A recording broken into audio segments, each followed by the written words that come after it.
Hi hello ಎಲ್ಲರಿಗೂ ನಮಸ್ಕಾರ. GPS ಟ್ಯುಟೋರಿಯಲ್ಸ್ಗೆ ಸ್ವಾಗತ. ಎಲ್ಲ ಗಣಿತ ಪ್ರಿಯರಿಗೂ ಸ್ವಾಗತ ಕೋರುತ್ತಾ ಇಂದಿನ ನಮ್ಮ ಪಾಠವನ್ನು ನಾವು ಆರಂಭಿಸೋಣ. ಇಂದಿನ ಪಾಠದಲ್ಲಿ ನಾವು ಗಣಿತದ ಮೂಲಭೂತ ಚಿಹ್ನೆಗಳ ನಿಯಮವನ್ನು ತಿಳಿದುಕೊಳ್ಳೋಣ.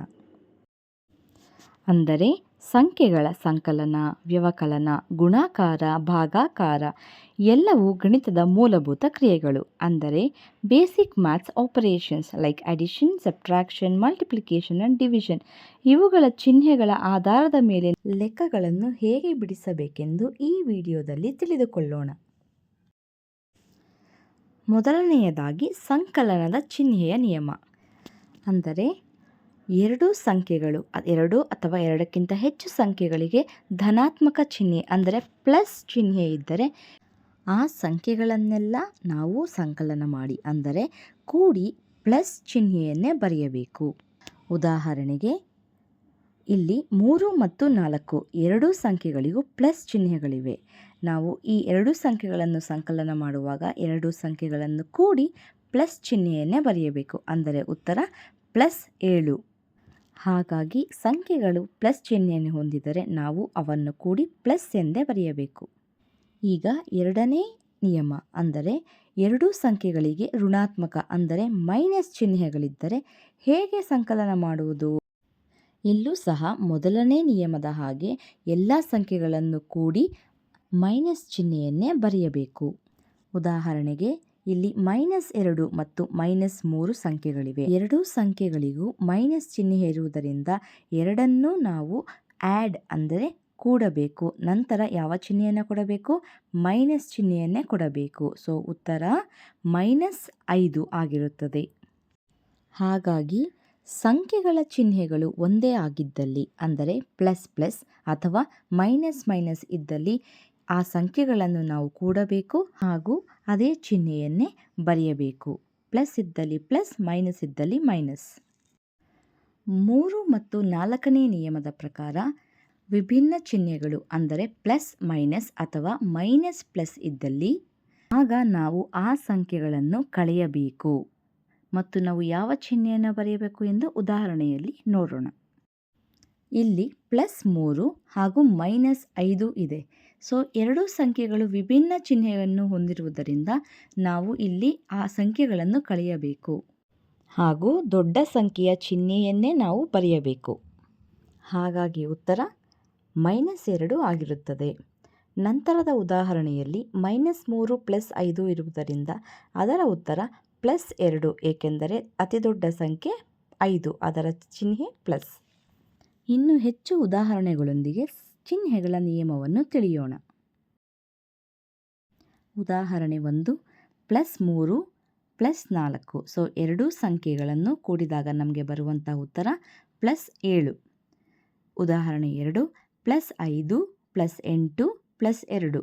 ಮೂರು ಸಂಖ್ಯೆಗಳನ್ನು ಕೂಡಿ ಬರುವಂತಹ ಉತ್ತರ +15. ಮೂರನೇ ಉದಾಹರಣೆ +4 +3 +7 +6 +5. ಇವುಗಳ ಉತ್ತರ +25. ಈಗ ಎರಡನೇ ನಿಯಮ. ಸಂಖ್ಯೆಗಳು ಮೈನಸ್ ಚಿಹ್ನೆಯನ್ನು ಹೊಂದಿದ್ದಾಗ. ಮೊದಲನೇ ಉದಾಹರಣೆ -9 -6 ಉತ್ತರ -15. ಸಂಖ್ಯೆಗಳನ್ನು ಕೂಡಿ ಮೈನಸ್ ಚಿಹ್ನೆಯನ್ನೇ ಇಲ್ಲಿ ನಾವು ಬರೆಯುತ್ತಿದ್ದೇವೆ. ಎರಡನೇ ಉದಾಹರಣೆಯ ಉತ್ತರ -16. ಮೂರನೇ ಉದಾಹರಣೆಯ ಉತ್ತರ -21. ಸಂಖ್ಯೆಗಳಿಗೆ ವಿಭಿನ್ನ ಚಿಹ್ನೆಗಳಿದ್ದಾಗ ಆ ಸಂಖ್ಯೆಗಳನ್ನು ಕಳೆದು ನಾವು ದೊಡ್ಡ ಸಂಖ್ಯೆಯ ಚಿಹ್ನೆಯನ್ನು ಬರೆಯುತ್ತೇವೆ. ಹಾಗಾಗಿ ಈ ಸಂಖ್ಯೆಗಳನ್ನು ಕಳೆದಾಗ ನಮಗೆ ಬರುವ ಉತ್ತರ ಮೊದಲನೇ ಉದಾಹರಣೆಯ ಉತ್ತರ +1, ಎರಡನೇ ಉದಾಹರಣೆಯ ಉತ್ತರ -3 ಹಾಗೂ ಮೂರನೇ ಉದಾಹರಣೆಯ ಉತ್ತರ -2. ಎರಡಕ್ಕಿಂತ ಹೆಚ್ಚಿನ ಸಂಖ್ಯೆಗಳು ಪ್ಲಸ್ ಮತ್ತು ಮೈನಸ್ ಚಿಹ್ನೆಗಳನ್ನು ಒಳಗೊಂಡಾಗ ಹೇಗೆ ನಾವು ಲೆಕ್ಕವನ್ನು ಬಿಡಿಸಬೇಕು ಎಂದು ಈ ಉದಾಹರಣೆಯಲ್ಲಿ ನೋಡೋಣ. ಮೊದಲಿಗೆ ಎಲ್ಲ ಧನ ಸಂಖ್ಯೆಗಳು ಹಾಗೂ ಋಣ ಸಂಖ್ಯೆಗಳನ್ನು ಬೇರೆ ಬೇರೆಯಾಗಿ ಗುಂಪು ಮಾಡಿಕೊಳ್ಳೋಣ. ನಂತರ ಧನ ಸಂಖ್ಯೆಗಳು ಮತ್ತು ಋಣ ಸಂಖ್ಯೆಗಳನ್ನು ಸಂಕಲನ ಮಾಡೋಣ. ನಂತರ ಬಂದ ಉತ್ತರವನ್ನು ವ್ಯವಕಲನ ಮಾಡಿದಾಗ ಅಂದರೆ ಕಳೆದಾಗ ನಮಗೆ ಬರುವಂತಹ ಉತ್ತರ +2. ಈ ನಿಯಮಗಳನ್ನು ನೆನಪಿಟ್ಟುಕೊಳ್ಳಲು ಈ ಸರಳ ಸೂತ್ರವನ್ನು ನೆನಪಿಟ್ಟುಕೊಳ್ಳಿ. ಒಂದೇ ಚಿಹ್ನೆ ಇದ್ದರೆ ಅಂದರೆ ಸೇಮ್ ಸೈನ್ಸ್ ಇದ್ದರೆ ಕೂಡಬೇಕು ಮತ್ತು ದೊಡ್ಡ ಸಂಖ್ಯೆಯ ಚಿಹ್ನೆಯನ್ನು ಬರೆಯಬೇಕು. ಬೇರೆ ಬೇರೆ ಚಿಹ್ನೆಗಳು ಅಂದರೆ ಪ್ಲಸ್ ಮೈನಸ್ ಮೈನಸ್ ಪ್ಲಸ್ ಇದ್ದರೆ ಕಳೆಯಬೇಕು ಹಾಗೂ ಮತ್ತೆ ದೊಡ್ಡ ಸಂಖ್ಯೆಯ ಚಿಹ್ನೆಯನ್ನೇ ಬರೆಯಬೇಕು. ಸಂಕಲನ ಹಾಗೂ ವ್ಯವಕಲನದ ಚಿಹ್ನೆಯ ನಂತರ ಗುಣಾಕಾರದ ಚಿಹ್ನೆಯ ನಿಯಮವನ್ನು ನೋಡೋಣ.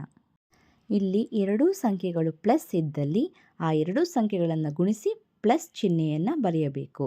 ಇಲ್ಲಿ +4 ಇಂಟು +3 ಅಂದರೆ +12, 4 ಮೂರ್ಲ 12, +3 ಇಂಟು +4 ಇಂಟು +2 ಉತ್ತರ +24.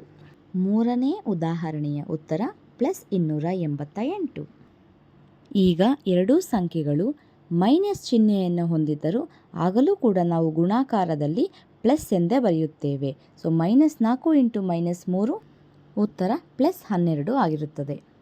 ನಂತರ -4 ಇಂಟು -6 ಉತ್ತರ +24 ಆಗಿರುತ್ತದೆ.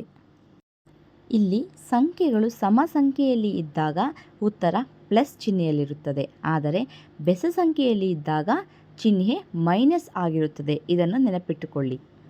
ಮೂರನೇ ಉದಾಹರಣೆಯಲ್ಲಿ ಸಂಖ್ಯೆಗಳು ಬೆಸ ಸಂಖ್ಯೆಯಲ್ಲಿ ಇರುವುದರಿಂದ ಉತ್ತರ -30 ಆಗಿರುತ್ತದೆ. ಗುಣಾಕಾರದಲ್ಲಿ ವಿಭಿನ್ನ ಚಿಹ್ನೆಗಳು ಇದ್ದಾಗ ಅಂದರೆ minus into plus, plus into minus ಇದ್ದಾಗ ಮೈನಸ್ ಚಿಹ್ನೆಯನ್ನೇ ಬರೆಯಬೇಕು.